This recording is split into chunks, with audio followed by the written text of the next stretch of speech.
જય દ્વારકાધીશ મિત્રો, જય સ્વામિનારાયણ. કેમ છે બધાને? આઈ હોપ તમે બધા મજામાં હશો. અને મારા ઘરે જો સવારનું આજે શિરામણ તૈયાર થાય છે. અને શિરામણમાં જો કેવું કે ભાખરી બની ગઈ છે, મસ્ત ખાટિયા ઢોકળા બન્યા છે. અને હા, એક કોમેન્ટ હતી ને કે તમે છે ને સ્વામિનારાયણ ભગવાનનું નામ લ્યો ને ત્યારે લસણ ન નાખતા, તો આજે જો મસ્ત ખાટિયા ઢોકળા ખાલી બનાવી નાખ્યા છે, લસણ નથી. અને આમાં જે પડ્યું છે મહેમાન આવવાના છે ને એના માટે, અને મસ્ત ચા રેડી થઈ છે. પણ ઈ તો બધું કેમ છે, સુવિચાર નથી દેવો તારે આજે? હા, સુવિચાર તો આપવાનો જ છે. રૂપ અને રૂપિયાનો ઘમંડ ક્યારેય ન કરવો, અભિમાની ક્યારેય નહીં કરવાનું, કેમ કે બીમારી અને ગરીબી ક્યારેય કોઈને પૂછીને નથી આવતી. જય દ્વારકાધીશ મિત્રો, એ તો મેં કહી દીધું તમને. અને હા, જો મસ્ત છે ને બધા શિરામણ કરવા આવી જાવ.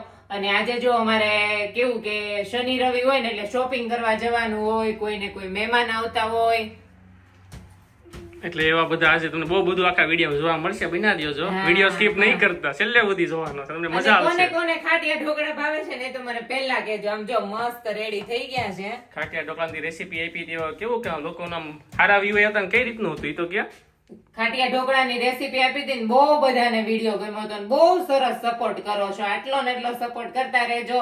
અને આજે અમારે છે ને તમને વાતાવરણ બતાવું કે કેવું છે. નથી વરસાદી માહોલ કે નથી છે ને ગરમીનો માહોલ. ચાલો બતાવું તમને.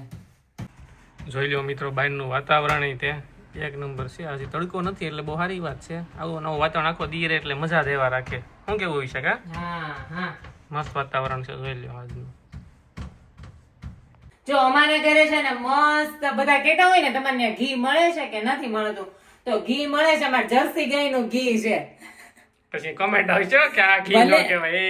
તો આ ઘી છે, મસ્ત કણી વાળું ઘી થાય છે. અને જો આટલું સરસ ઘી છે ને આપણે ઇન્ડિયામાં થાય એવું જ સેમ કલર એવો જ હોય છે. આમ જો કણી વાળું સરસ ઘી બનાવી નાખ્યું છે. જર્સી ગાયનું ઘી છે. અહીંયા ગીર ગાય હોતી નથી એટલા માટે. મિત્રો, તમારે જર્સી ગાયના ઘીનો ઓર્ડર દેવો હોય તો આપી જ જજો, અમે લેતા આવશું તમ તારે. અહીંથી આવે ત્યાં મોકલવાનું ચાલુ કરવાનું છે, ઊંધું કરવાનું છે. અને મિત્રો છે ને એક મારે એ કહેવાનું હતું કે છે ને બધા મેં જે હમણાં બહુ જ હું સુરતના વિડીયો ને બધું મારામાં આવતું હોય છે કે હાઇજેન મેન્ટેન નથી થતું બધી હોટલો. સીલ માર્યા, કેટલી હોટલોમાં સીલ માર્યા. એક તો બિચારી કે બાળકી કે બાળક નાની બાળકનું મોત થઈ ગયું. આમ કેવું કે સાંભળીને બી આપણને અંદરથી એમ થાય કે સાવ આટલી હદે આ લોકો આવું કરતા હશે એમ. એટલે એસએમસી વાળા બહુ બધી રેડ મારે છે. અને કેવું ઘણા બધાનું બંધ બી કરી દીધું છે, સીલ મારી દીધા. તો મિત્રો, તમે બધા છે ને બને ત્યાં સુધી થોડી મહેનત લાગે પણ ઘરે બનાવવાનું પ્રિફર કરજો. મને ઘણા બધા કહેતા હોય છે તમે ત્યાં બહાર ગયા કમાવો છો તો હાડવ તમે બહાર રેસ્ટોરન્ટમાં નથી જઈ શકતા. અમારે અહીંયા હું કહું 100%, 101% ચોખ્ખું બધા રેસ્ટોરન્ટ વાળા આપતા હશે, કેમ કે અમારે અહીંયા બહુ જ હાલતા ચેક કરવા એ બધા બહુ સરસ બધું આપતા હશે, હાઇજીન બી મેન્ટેન કરતા હશે.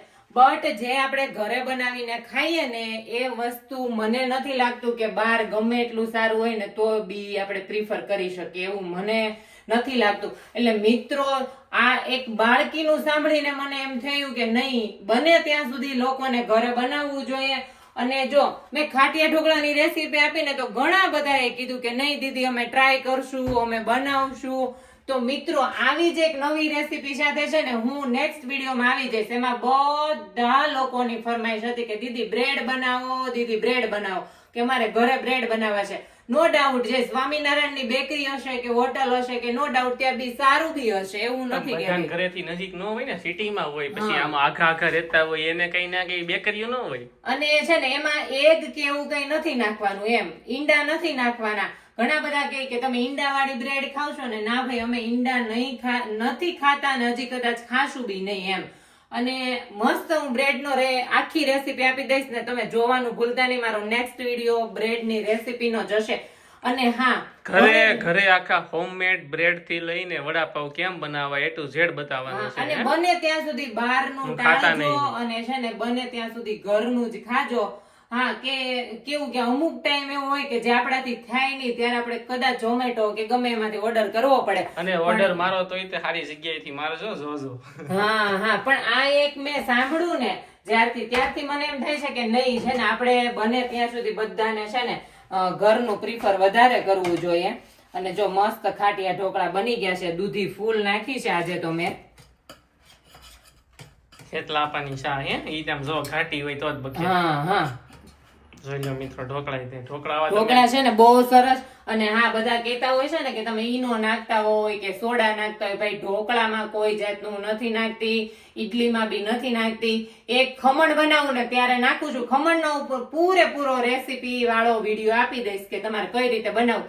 અને તમે બધા મને કોમેન્ટ કરીને કહેજો કે ભાઈ તમારે કઈ કઈ રેસીપી જોઈએ છે. બને ત્યાં સુધી હું ઘરે જ તમારી બધી વસ્તુ મળી રહે ને એવી બધી રેસીપી આપવાની ટ્રાય કરીશ.